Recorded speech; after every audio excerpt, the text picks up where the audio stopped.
My passion is ideas. Tonight, I would like to share two of them with you. This first idea could easily transfer for use in our classrooms.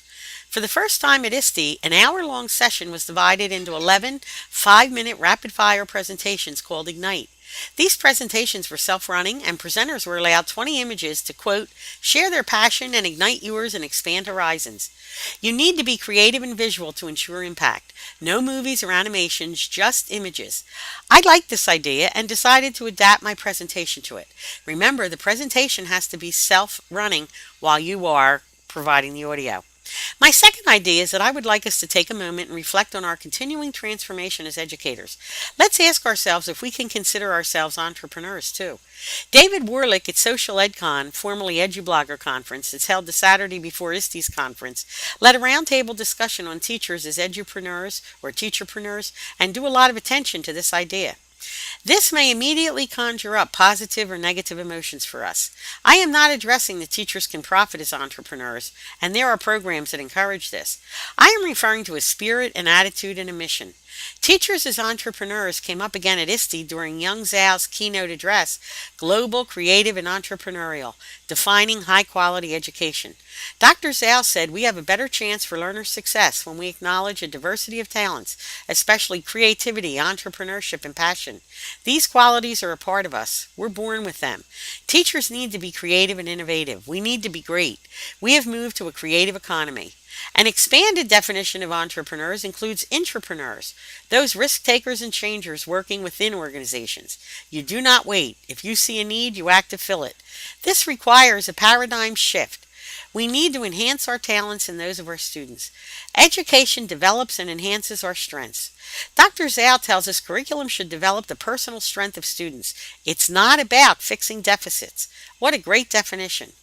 Our students, in turn, must also become entrepreneurial, where they are makers and creators on the global stage. I think of myself as a teacherpreneur. I owned and operated a daycare center for 10 years, between teaching in brick and mortar schools. We served over 100 children, but that's not why I consider myself a teacherpreneur. I'm a teacherpreneur because I believe in a mission that I chose for myself. Do you have a written mission statement? I have a resource for you to easily do that if you're interested. Putting that into practice every day means that I focus on doing the very best I can, modeling that for my students, for my colleagues, and improve on what is. That's where my talents, knowledge, experiences, passion, creativity, innovation, and my connectedness come into play. It's because of relationships I've built that I can get people to listen to my suggestions or requests, and they know my focus is for the greater good. They trust me.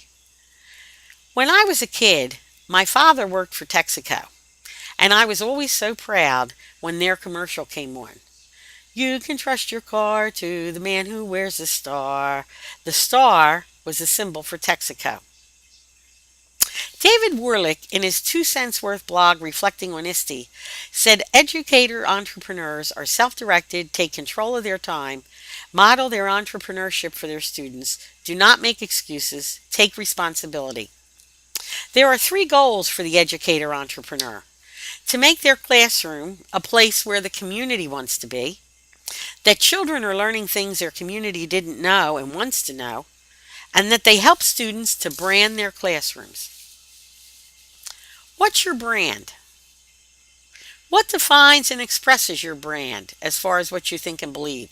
Is it recognizable? Do you own it? Do you cultivate it?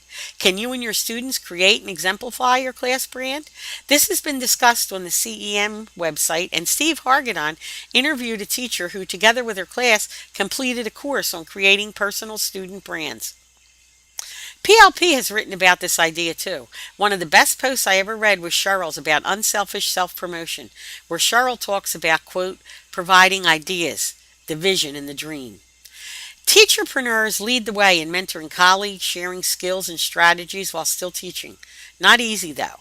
In giving advice to new teachers in particular, John Holland said, accept the challenge to reinvent teaching as a self-actualized, self-determined, self-defined profession.